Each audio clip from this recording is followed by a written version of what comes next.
पूर्वी दिल्ली में अतिक्रमण के खिलाफ बड़ी कार्रवाई। त्योहारों के मद्देनजर सीलमपुर में अवैध पार्किंग पर शिकंजा। दुकानदारों की दुकानों के बाहर से हटाया गया अवैध सामान।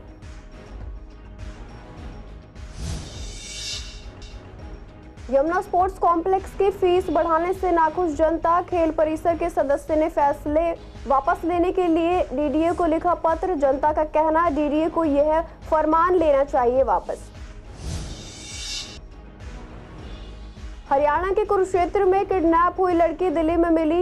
एक लड़का लड़की लेकर आया था ओयो होटल में। विधायक ने घटना के विरोध में होटल के सामने किया प्रदर्शन। पुलिस फरार लड़के की तलाश में जुटी।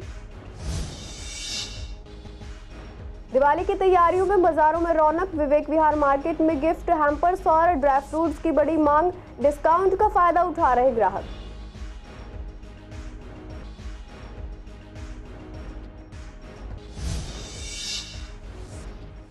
आपको लग सकता है पूर्वी दिल्ली से झटका। आप गठबंधन से अलग हो सकती है संगठित जनता पार्टी। टिकट न मिलने पर विलय होगा खत्म।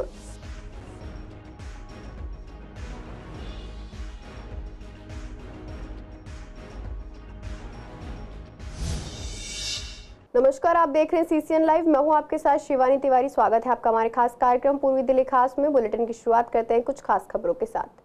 त्योहारों के अवसर पर बढ़ते अतिक्रमण के खिलाफ दिल्ली यातायात पुलिस और नगर निगम के शाहदरा उत्तरी जोन ने बृहस्पतिवार को सीलमपुर में संयुक्त कार्रवाई की। इस कार्रवाई का मुख्य कारण प्रदूषण के बढ़ते स्तर के कारण दिल्ली में लागू ग्रैप 2 है, जिसके तहत अतिक्रमण के चलते सड़क पर भीषण जाम की समस्या उत्पन्न हो रही थी। पुलिस ने सड़क पर अवैध रूप से खड़े वाहनों को जब्त किया और 96 वाहन चालकों के चालान जारी किए। निगम ने शाहदरा जीटी रोड, ब्रह्मपुरी पुलिया और रोड नंबर 66 पर अस्थायी और स्थायी अतिक्रमण को बुलडोजर से ध्वस्त किया। इस कार्रवाई से क्षेत्र में खलबली मच गई और लोगों को सड़कों को जाम मुक्त रखने में सहयोग देने की अपील की गई। पूर्वी रेंज के यातायात पुलिस उपायुक्त राजीव रावल ने बताया कि कार्रवाई सीलमपुर पेट्रोल पंप के पास से शुरू की गई थी। उन्होंने सख्त चेतावनी दी है कि कोई भी व्यक्ति यदि सड़क पर वाहन खड़ा करता है और जाम लगाता है तो उसके खिलाफ कड़ी कार्रवाई की जाएगी। निगम उपायुक्त कर्नल विनोद अत्रे ने कहा कि अतिक्रमण किसी भी रूप में सहन नहीं किया जाएगा और आगे भी कार्रवाई जारी रहेगी। जनवरी से पूर्वी दिल्ली के यमुना स्पोर्ट्स कॉम्प्लेक्स की फीस में 10% तक इजाफा किए जाने से जनता में काफी आक्रोश है। वहीं यमुना स्पोर्ट्स कॉम्प्लेक्स में एक बैंकेट हॉल भी बनाया जाएगा। इसे लेकर हमारे संवाददाता ने स्थानीय विधायक और यमुना स्पोर्ट कॉम्प्लेक्स के मेंबर से बात की, तो उनका कहना है कि इस मुद्दे को लेकर वह एलजी के पास भी जाएंगे और उन्होंने लिखित में डीडीए को भी लेटर लिखा है। यह बेतुके तरीके से पैसों में इजाफा करना जनता के हित में नहीं है। जनता में इसे लेकर काफी आक्रोश भी है। मेंबर्स का कहना है कि वह इस मुद्दे को आगे और उठाएंगे और कोशिश करेंगे कि जनता के हित के लिए जो सही रहेगा वह किया जाए, और कहा कि डीडीए को यह फरमान वापस लेना चाहिए। देखिए, ये फैसला जो डीडीए के द्वारा लिया है ये जनहित में नहीं है, जनविरोधी है। हम इसका विरोध करते हैं। इसके लिए मैंने एलजी साहब को, वाइस चेयरमैन डीडीए को चिट्ठी लिखी है और उन लोगों ने मुझे आश्वस्त किया है कि हम इसको जो अनाप शनाप दरें बढ़ाई गई हैं इस पर पुनर्विचार करेंगे।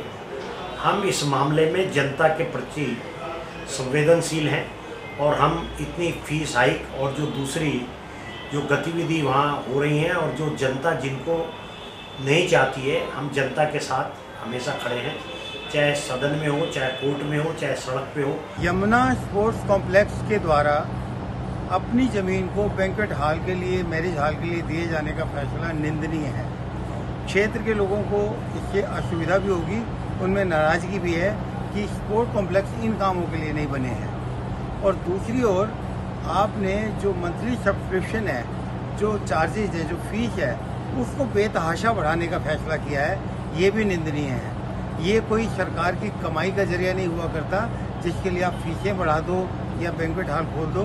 तुरंत इन दोनों फैसलों को वापस ले लेना चाहिए। ये जो 10 गुना वृद्धि की गई है यमुना स्पोर्ट्स कॉम्प्लेक्स के फीस में, ये बिल्कुल भी सही नहीं है और यहाँ के सभी निवासियों में रोष है। ये वृद्धि इमीडिएट वापस होनी चाहिए और पहले आप सुविधा दीजिए, उसके बाद आप लोग बढ़ाने दें। हरियाणा के कुरुक्षेत्र से अपहरण करके लाई गई 17 साल की लड़की मानसरोवर पार्क थाना क्षेत्र में एक ओयो होटल में मिली है। आरोप है कि एक लड़का उसका अपहरण करके ओयो होटल में लाया था, जो मौके से भागने में कामयाब रहा। इस घटना के विरोध में स्थानीय विधायक जितेंद्र महाजन ने ओयो होटल के सामने विरोध प्रदर्शन किया। पुलिस की ओर से मिली जानकारी के मुताबिक सुबह लगभग 7 बजे कुरुक्षेत्र से कुछ लोग पुलिस स्टेशन मानसरोवर पार्क में आए और बताया कि एक लड़की जिसकी उम्र 17 साल है, एक लड़के के साथ कुरुक्षेत्र से भागकर आई है। उन्हें लड़की के फोन की लोकेशन मिली, जिसके अनुसार वह पुलिस स्टेशन मानसरोवर पार्क के क्षेत्र में मौजूद थी। सूचना प्राप्त होने पर कर्मचारियों ने तुरंत शिकायत दर्ज की और मानसरोवर पार्क की लग्जरी पैराडाइज ओयो होटल से लड़की को बरामद कर लिया। पुलिस का कहना है कि आगे की कार्रवाई की जा रही है। घटनास्थल से लड़का भाग गया है और उसकी तलाश की जा रही है। इस घटना के विरोध में स्थानीय बीजेपी पार्षद जितेंद्र महाजन ने होटल के सामने धरना प्रदर्शन किया। उन्होंने बताया कि कुरुक्षेत्र में रहने वाले उनके एक जानकार की बेटी का अपहरण हो गया था। कुरुक्षेत्र पुलिस द्वारा निकाले गए लोकेशन से पता चला कि लड़की मानसरोवर पार्क थाना क्षेत्र के पैराडाइज होटल में एक लड़के के साथ रुकी है। वह जब होटल पहुंचे तो होटल के स्टाफ ने उनके साथ बदतमीजी की, उन्हें लड़की से मिलने नहीं दिया और लड़कों को भगा दिया। जितेंद्र महाजन का आरोप है कि क्षेत्र में नियम की धज्जियां उड़ाकर जगह जगह ओयो होटल खोले गए हैं, जिसमें वैश्यवृत्ति जैसे धंधे होते हैं, लेकिन प्रशासन इस पर कोई कार्रवाई नहीं करता। कल रात को कुरुक्षेत्र से एक बच्ची को अगवा किया गया और उस बच्ची को अगवा कर मानसरोवर पार्क स्थित एक ओयो होटल में रात को रखा गया। सुबह उस बच्ची के परिजनों ने मुझसे संपर्क किया और मदद की गुहार लगाई। मैं सुबह जब उस बच्ची को उनके परिजनों के साथ ढूंढ रहा था तो ऐसी जानकारी मिली कि वो बच्ची को उस ओयो होटल में रखा गया है।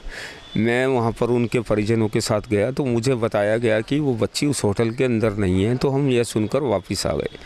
थोड़ी देर बाद कुरुक्षेत्र पुलिस ने दोबारा इनपुट दिया कि ये बच्ची इसी लोकेशन पर है, तो हम दोबारा गए। जब हम दोबारा वहाँ पर गए तो ओयो होटल के प्रबंधकों ने उस लड़के को वहाँ से भगा दिया और वो माइनर बच्ची उसी ओयो होटल के अंदर था। छानबीन करने पर पता चला कि लड़का और लड़की दोनों के आईडी जो थे वो फर्जी हैं और ये ओयो होटल बिना परमिशन के चल रहे हैं। पहले भी मैंने इस विषय को उठाया था, डीडीसी में पास किया था कि अवैध रूप से चलने वाले इन गेस्ट हाउसेस को, इन ओयो होटल्स को बंद किया जाए। ये वेश्यावृत्ति के अड्डे बन गए हैं, ये अवैध कामों के अड्डे बन गए हैं और जल्दी से जल्दी इनको सील किया जाए। मेरी ये मांग है कि ओयो होटल ये चलाने वालों के खिलाफ़ मुकदमा दर्ज किया जाए, इनके खिलाफ़ कानूनी कार्रवाई की जाए और इस प्रकार के जितने भी अवैध गेस्ट हाउस हमारे क्षेत्र में चल रहे हैं इनको बंद किया जाए। दिल्ली सरकार ने जब से इस प्रकार के गेस्ट हाउस चलाने शुरू किए हैं, शराब के ठेके खुलने शुरू किए हैं, रोहतास नगर विधानसभा की सामाजिक स्थिति जो है वो ख़राब हो गई है। सामाजिक ढांचा तहस नहस हो गया है। आप जहाँ देखिए वहाँ शराब के ठेके हैं, आप जहाँ देखिए वहाँ ऐसे ओयो होटल्स और गेस्ट हाउस खुल गए हैं, जिसके कारण हमारे इलाके पर गलत प्रभाव पड़ रहा है। दिवाली का पावन पर्व नजदीक है और बाजारों में त्योहार की तैयारियां जोरों पर है। बाजारों में खरीदारों की काफी भीड़ भी नजर आ रही है। ऐसे में जब हमने विवेक विहार मार्केट का जायजा लिया और दुकानदारों से बात की तो उन्होंने बताया कि इस साल लोग गिफ्ट हैम्पर्स खरीदना ज्यादा पसंद कर रहे हैं। खास तौर से कन्फेक्शनरी आइटम्स और ड्राई फ्रूट्स की ज्यादा मांग है, क्योंकि लोग अब स्वास्थ्य के प्रति अधिक जागरूक हो गए हैं और मिठाई के बजाय ड्राई फ्रूट्स को प्राथमिकता दे रहे हैं। वहीं क्रॉकरी की भी जबरदस्त खरीदारी हो रही है। दुकानदारों ने बताया कि सबसे अधिक मांग डिनर सेट की है, जो ग्राहकों को किफायती दामों में उपलब्ध है। इसके साथ ही tea set, fancy glass set और डेकोरेटिव सर्विंग सेट भी काफी बिक रहे हैं। दुकानदार ग्राहकों को लुभाने के लिए कई स्तरों पर डिस्काउंट और विशेष ऑफर्स दे रहे हैं, जिससे खरीदारों की संख्या में भी इजाफा देखने को मिल रहा है। इस बार लोग खुलकर दिवाली की शॉपिंग का आनंद ले रहे हैं। हमारे पास ड्राई फ्रूट्स हैं सारे, मतलब all premium quality dry fruits हैं। गिफ्ट हैम्पर्स में है सभी? गिफ्ट हैम्पर्स हैं, ट्रेज हैं, ये सब हैं। कुछ खास डिमांड करते हैं लोग, क्योंकि इस बार लोग जो हेल्थ कॉन्शियस ज़्यादा है, तो कुछ ऐसा स्पेशल डिमांड करते हो? ड्राई फ्रूट्स सब हेल्दी हैं ma'am, all the dry fruits are healthy. आपके काजू है, बादाम है, वॉलनट्स हैं, सीड्स वगैरह की डिमांड काफ़ी अच्छी है। रेंज क्या रहती है स्टार्टिंग से लेकर? स्टार्टिंग रेंज 800 से स्टार्टिंग है। एक तो पेरिशेबल आइटम नहीं है, और दूसरा हेल्दी है। हाँ। तो और क्या कुछ लोग लेते हैं दिवाली पे गिफ्ट करने के लिए, और आपने क्या लिया अभी तक? मैंने कोई गिफ्ट आइटम नहीं ली, यही लिया अभी तो खाने पीने का ही। ठीक है। हाँ। लोगों को देने के लिए यही ड्राई फ्रूट्स से बेनिफिट रहता है, मतलब फायदेमंद ड्राई फ्रूट्स या बच्चों के लिए कन्फेक्शनरी। गिफ्ट के लिए हमारे अपने कुकीज़ हैं, हमारे अपने हैम्पर्स हैं, जिनकी रेंज आपके 250 से चालू जाती है और 1800 तक का जाता है। और रियल है, हल्दीराम है, कैडबरी है। नहीं ऐसे तो कुछ नहीं है, बस लोगों को जो भी पसंद आता है अपना ले जाते हैं। अपनी यहाँ पर सब कुछ है, यहाँ पूरी मार्केट में कपड़ा भी है। सेल बढ़ेगी, हमारा स्टॉक खत्म होने को तैयार है। पब्लिक हाँ सपोर्ट दे रही है पब्लिक। नहीं अपने खुद की जो हैम्पर है पूरी मार्केट जो बना रही है, सबका सब दिख रहा है। मैम ड्राई फ्रूट्स के आप देख सकते हैं बहुत प्रकार के आइटम हैं हमारे पास। सारी टोकरी है, सारे हैम्पर्स हैं, अच्छे बास्केट्स हैं। राइट, अच्छा ठीक है। तो रेंज क्या रहती है? मैम रेंज आपकी 400 से स्टार्ट है ड्राई फ्रूट में और 2500 तक जाती है, मतलब 2000 ड्राई फ्रूट्स की रहती है मैम दिवाली पे। क्या वजह क्या रहती है? मैम क्योंकि दिवाली त्यौहार ही नट्स का है, मतलब ड्राई फ्रूट्स का है, ज़्यादातर लोग यही लेके जाते हैं, हैम्पर्स वगैरह। मैम लाइक सारी चीज़ों के हैं, चिप्स के हैं, नमकीन के हैं, बास्केट्स हैं और हैम्पर्स हैं और ड्राई फ्रूट्स के हैं, ट्रेज़ हैं, सारी चीज़ें हैं, सारी वैरायटी मिल जाएगी आपको। मैम दिवाली पे रहती है डिमांड ड्राई फ्रूट्स की ज़्यादा और रक्षाबंधन पे रहती है डिमांड हैम्पर्स की ज़्यादा, टॉफ़ियों की। उसमें बच्चे होते हैं, भाई बहन बच्चे खेलते हैं, तो मतलब उनके लिए छोटी चीज़ों की रहती है डिमांड। मेरे को नहीं पता, मैं तो जनरली ये कैंडल्स वगैरह या दीपक वगैरह ये सभी देती हूँ। तो इस बार क्या लिया आपने गिफ्ट करने के लिए? तो वैसे बहुत कुछ लिया है, बट यहाँ से अभी दीपक लेने आई हूँ। तो मतलब लोग मिठाई, वंदनवार है, मिठाई है अपनी बेटियों के लिए। मेरे पास तो ये आइटम होती है, शुभला वगैरह भी होते हैं। कुछ ऐसे फैंसी कुछ है दीपक वगैरह जो फैंसी दीपक हैं, बहुत हैं, आप देख सकते हो इस तरह के दीपक है फैंसी। तो ये लोग रेकमेंड करते हैं मतलब देने? बहुत ज़्यादा शुभ लाभ आ जाते हैं इस तरह में। सेल है अभी इसकी? सेल है मैम, बहुत सेल है, कोई टेंशन नहीं है। कोरल है, सेलो है, लाओपाला है, इन सब की ज़्यादा डिमांड होती है। प्लस मिल्टनों की आइटम जो होती है, मिल्टन की जो आप थर्मोवेल रेंज होती है उसकी डिमांड ज़्यादा होती है। अप्लायंसेस में लोग ब्रांडेड जाना चाहते हैं, बट ब्रांडेड की रेंज थोड़ी ज़्यादा हो जाती है, तो लोग थोड़ा लो ब्रांडेड में भी परचेज करते हैं गिफ्ट देने के लिए। बात करेंगे तो इस बार लोगों को ज़्यादा खास डिमांड लेकर आए हैं। इस बार ज़्यादातर लोगों का डिमांड जो है डिनर सेट के ऊपर है। डिनर सेट है या फिर अप्लायंसेस जो कि कई ब्रांड के हैं। 5000-6000 तक का डिनर सेट एवरेज बिकता है। कोई 10 ले रहा है, कोई 15 ले रहा है, कोई 20 ले रहा है। अभी सेल वगैरह ठीक है? हाँ ठीक है, नहीं अभी ठीक है और बढ़ेगी। रस और बढ़ेगा तो फिर ज़्यादा दिक्कत होती है कंट्रोल करने में, कस्टमर को संभालने में, क्योंकि रस ज़्यादा होगा लड़के तो वही हैं। तो कई बार ऐसा होता है कि माल कम पड़ जाता है, सामान और ज़्यादा ऑर्डर करना पड़ता है लेने के लिए। हाँ होता है, अभी भी कई चीज़ें ऑर्डर करी है तुरंत 10 मिनट पहले ही, तो उसका कोई पता नहीं होता। आम आदमी पार्टी को शाहदरा विधानसभा क्षेत्र से झटका लग सकता है, क्योंकि संगठित जनता पार्टी के राष्ट्रीय अध्यक्ष योगेश भाटी ने गठबंधन से अलग होने के संकेत दिए। शाहदरा विधानसभा क्षेत्र से चुनाव की तैयारी कर रहे योगेश भाटी ने बताया कि आपके साथ पार्टी का विलय लोकसभा चुनाव में समर्थन देने और बदले में दिल्ली विधानसभा चुनाव में सीटें देने की शर्त पर हुआ था। इसी को लेकर हमारे संवाददाता विवेक पठानिया से बात करते हुए भाटी ने आरोप लगाया कि आम आदमी पार्टी केवल लोकसभा चुनाव में समर्थन प्राप्त करने के लिए उनकी पार्टी का इस्तेमाल कर रही थी, जबकि विधानसभा चुनाव के दौरान किए गए वादों से अब मुकरती नजर आ रही है। उन्होंने कहा कि अगर आम आदमी पार्टी उन्हें विधानसभा चुनाव में 1 या 2 सीटें नहीं देती तो वह एसजेपी का विलय खत्म कर देंगे और आम आदमी पार्टी के खिलाफ चुनाव में उतर जाएंगे। इस बारे में योगेश भाटी ने क्या बोला, देखिए खास रिपोर्ट। तो हमें ये था कि भाई जो अग्रिम विधानसभा चुनाव है उस चुनाव में हमारी पार्टी से आम आदमी पार्टी में विलय कर दें, और विलय करने के बाद अगर विधानसभा चुनाव में हमें मौका मिलेगा यहाँ पे, तो हम जो है हमारी पार्टी भी मजबूत हो जाएगी और आगे बढ़ने का रास्ता भी मिल जाएगा। और इसके पीछे कारण भी था। मौजूदा विधायक हैं जो स्पीकर भी हैं रामनिवास गोयल जी, उन्होंने 2020 के चुनाव के अंदर अपने वैश्य समाज में भी और पूरी पार्टी की पूरी विधानसभा में हर जगह हाथ जोड़कर यही विनती करी थी कि ये मेरा आखिरी चुनाव है, मेरी उम्र हो चुकी है, आप लोग हम मुझे समर्थन कर दो। और जनता ने उन्हें समर्थन करा भी था कि चलो जी एक इमोशनल कार्ड हो गया। नहीं जी, ये तो बिल्कुल तय है, हमने आज स्पष्ट कर दिया है कि अगर हमारे को सीट टिकट नहीं मिलती है एक भी टिकट पे अगर हमारे को विधानसभा की चुनाव लड़ने के हमें नहीं मिलता है तो हम अपना गठबंधन। शहादा जिले के सीमापुरी की फैक्ट्री और दुकान पर एसडीएम और दिल्ली पुलिस ने छापेमारी की, जिसमें बाल मजदूरी कर रहे 12 बच्चों को रेस्क्यू कराया गया है। रेस्क्यू कराए गए बच्चे 11 से 17 साल की उम्र के हैं। इस मामले में 5 लोगों को गिरफ्तार किया गया है, जिनके खिलाफ जुवेनाइल जस्टिस एक्ट और चाइल्ड लेबर एक्ट की अलग अलग धाराओं में सीमापुरी थाने में मामला दर्ज किया गया है। एसडीएम मोहन कुमार ने बताया कि संबंधित ठिकानों पर ज्वाइंट छापेमारी की गई। राजस्व विभाग, श्रम विभाग और एनजीओ सहयोग और स्थानीय पुलिस के कोऑर्डिनेशन से ओल्ड सीमापुरी के मार्केट में ज्वाइंट सर्च और रेस्क्यू ऑपरेशन चलाया गया। इस तलाशी अभियान के दौरान जींस निर्माण कारखाने और दुकान के काम में 11 बच्चों को संलिप्त पाया गया। ये सभी नाबालिग हैं और बहुत कम उम्र के भी हैं। इन सभी से बाल मजदूरी करवाई जा रही थी। एक बच्चा ओल्ड सीमापुरी में ऑटो रिक्शा स्टैंड पर बाल मजदूरी करते पाया गया।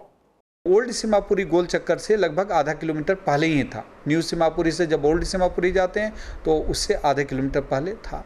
तो वहाँ गए तो दुकानों पे हमने बच्चों को पकड़ा, बच्चों को रेस्क्यू किया। Rescue is a right word, ठीक है, क्योंकि बच्चों को एक्सप्लॉइट किया जा रहा है। तो उनको रेस्क्यू किया दुकानों से। उसके बाद फर्दर ये रेकी में इनके पास आया था कि एक बिल्डिंग है जिसमें कपड़े की कटाई और सिलाई हो रही है, वहाँ लार्ज पैमाने पे चाइल्ड लेबर प्रयोग किए जा रहे हैं। तो बिल्डिंग के अंदर घुसा।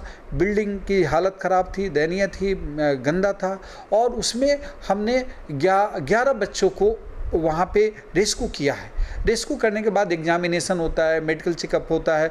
हो सकता है कोई बच्चा 18 साल 1 महीने का निकल जाए, लेकिन उसमें मैक्सिमम वो छोटे बच्चे हैं, मतलब कि 15, 16, 17 के हैं। लेकिन कोई 18 साल 1 महीना का निकल जाए तो यहाँ से भी मेडिकल के बाद हम छोड़ देंगे। ऐसा नहीं कि उनको पकड़ के रखेंगे, उनको भी हम छोड़ेंगे।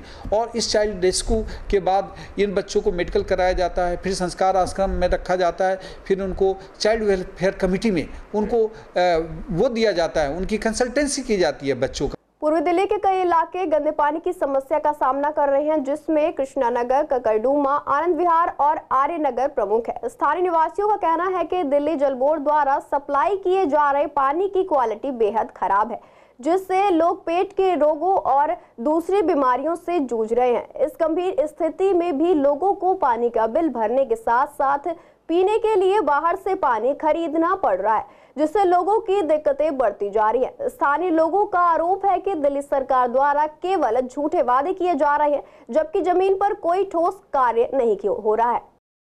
पानी तो हमारे आर्य नगर और कड़कड़ुआ में दोनों ही जगह बहुत ज़बरदस्त प्रॉब्लम है।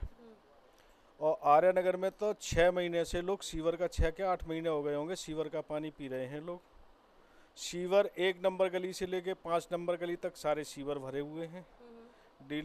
अभी एमएलए साहब से कह के गाड़ी आड़ी लगवाई है, जिससे उसका पानी सीवर का निकालते रहते हैं ये। और बाकी पानी तो सीवर का ही आ रहा है पूरा। मजबूरी है, क्या करेंगे, अपना काम तो किसी तरह से चलाते ही हैं। कोई समरसेबल से भरता है, कोई बाहर से भर के लाता है, और पीने के लिए खरीद रहे हैं सब। पेट की मरीज होते जा रहे हैं, पीलिया के भी पेशेंट होते जा रहे हैं। काफ़ी परेशानियां तो काफ़ी टाइम से चल रही हैं। दिल्ली सरकार केजरीवाल नंबर 1 का झूठा है। इसे झूठ बोलने के अलावा कुछ आता ही नहीं है। पानी फ्री, बिजली फ्री, क्या फ्री दे रहा है? सीवर का पानी आ रहा है, बिल आ रहे हैं मोटे मोटे। तो इन्हें क्या कहें, ये सरकारी ऐसी इन्हें क्या कहें इन्हें। पानी की समस्या है, पानी की समस्या बहुत काफ़ी टाइम से है वहाँ पर, और पानी की समस्या को लेके वहाँ पे काफ़ी लोग परेशान हैं। उन्होंने एक्शन साहब को भी लिखा है, बट कोई उस पर कार्रवाई नहीं हुई, और ऊपर अधिकारियों को भी बोला गया है, और उसमें कभी कभी फॉल स्मेल भी आती है, और काफ़ी समस्या है। उसमें बच्चों को जॉन्डस है, और पीलिया जॉन्डस है, और पेट की काफ़ी बीमारियाँ हैं, लूज। वहाँ पहले तो पानी आता नहीं है, और जो आता है वो गंदा आता है, और अगर आता भी है तो कुछ आधे घंटे के लिए आता है। सुबह अप्रॉक्सीमेटली 6 बजे आएगा, 6:30 आएगा, कभी कोई पर्टिकुलर टाइम नहीं है। प्रॉब्लम काफ़ी लोग परेशान हैं वहाँ पे, क्योंकि वहाँ पे कुछ पेशेंट्स भी हैं, कुछ बुज़ुर्ग भी हैं जिनको दवाइयों के लिए पानी की ज़रूरत है, और लोग रात को बाहर पानी लेने नहीं जा सकते। पानी बहुत गंदा आ रहा है दोनों टाइम। शाम को तो आ ही नहीं रहा है, मॉर्निंग में आ रहा है, टाइम भी कोई नहीं है, और पानी जो बहुत गंदा आ रहा है आजकल। स्मेली होता है? कभी स्मेली वाला है या फिर आता है मिट्टी वाला जैसे कहते हैं, कई बार तो बिल्कुल काला आता है जैसे सीवर का आ रहा हो, इस तरह का आ रहा है पानी। पानी आएगा, काला पानी आ रहा है, नाला का पानी इस्तेमाल ही नहीं करते, बाजार से पानी मंगावे हैं।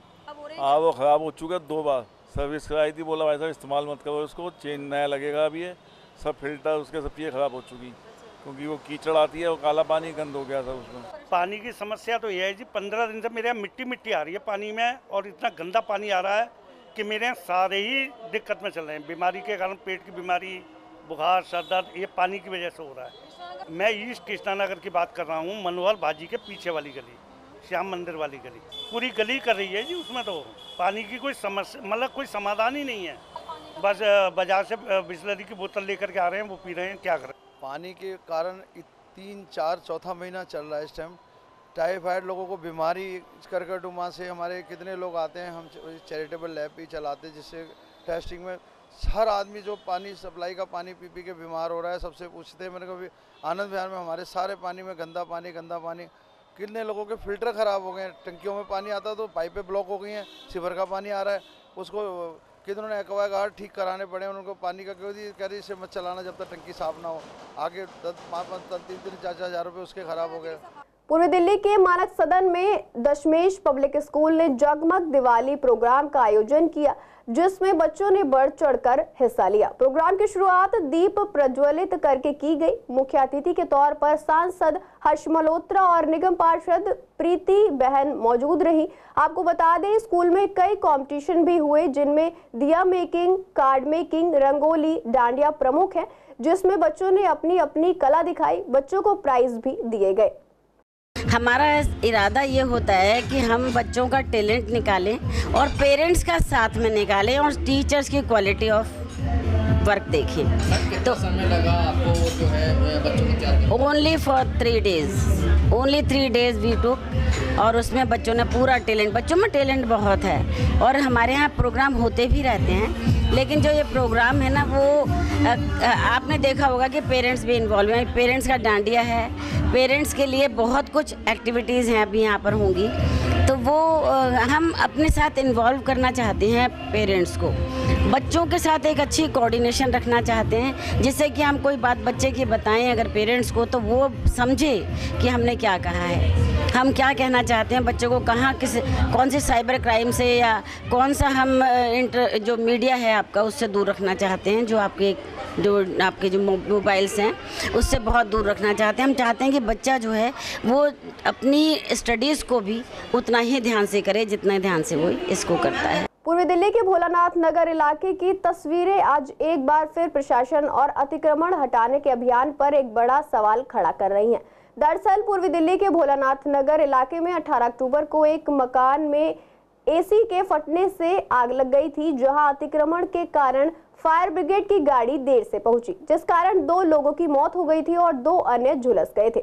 वहीं सीसीएन संवाददाता ने घटना के 7 दिन बाद शुक्रवार को इलाके का जायजा लिया और देखा कि क्या इस घटना का इलाके और प्रशासन पर कुछ असर हुआ है या नहीं। वहां अभी भी हालत खराब है।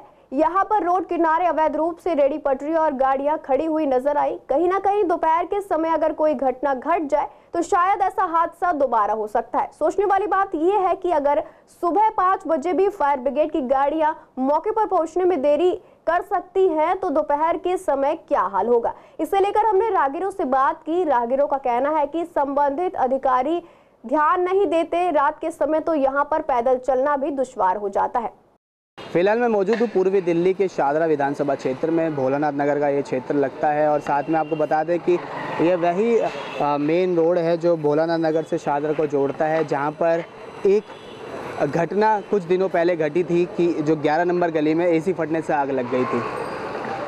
आग लगने के बाद फायर ब्रिगेड समय पे नहीं पहुंच पाई और उसका कारण आज हम आपको बताएंगे। आप देख सकते हैं कि जो बाबूराम से शादरा की तरफ जा रहा है रोड, वहाँ पे तमाम तरह से इनलीगल तौर पे कह सकते हैं कि जो गाड़ियाँ खड़ी हैं, जो यहाँ पर अप्रोच लोगों द्वारा किया गया है, जिससे ट्रैफिक सुचारू रूप से नहीं चल सकता। आप सोच सकते हैं कि जब आग लगने के समय सुबह 5 बजे फायर ब्रिगेड इस एक्रोचमेंट से शिकार हो गई, तो दिन के समय अगर कोई आपदा यहाँ हो जाती है तो वो आपदा का शिकार कितने लोग हो सकते हैं। सुबह 5 बजे जब एसी फटा था तब फायर ब्रिगेड नहीं पहुँच पाई थी, 2 लोगों की जान चली गई, जिसमें माँ और एक बेटा थे। फिलहाल अगर दिन में अगर ऐसी कोई घटना हो जाती है तो इस एक्रोचमेंट से जो ट्रैफिक है जो चल नहीं पा रहा, तो उससे क्या क्या कुछ नहीं हो सकता। आप देख सकते हैं कि किस तरह से लोग की यहाँ पर जो इनलीगल तौर से गाड़ियाँ खड़ी हैं, रोडों पे रेडी पटरी लगाई गई हैं जो रोड को कहीं ना कहीं एक्रोच करती हैं, उसका निपटारा आखिर जनता को कब मिलेगा। प्रशासन की घटना घटने का इंतजार करती है। अब तक तो एक घटना घट भी चुकी है, क्या आगे भी अभी उनकी आंखें बंद हैं। वीडियो जर्नलिस्ट अतुल भारद्वाज के साथ विवेक पठान, सीसीएन दिल्ली। फिलहाल के लिए बुलेटिन में इतना ही। ऐसी तमाम अपडेट्स के लिए बने रहिए सीसीएन लाइव के साथ।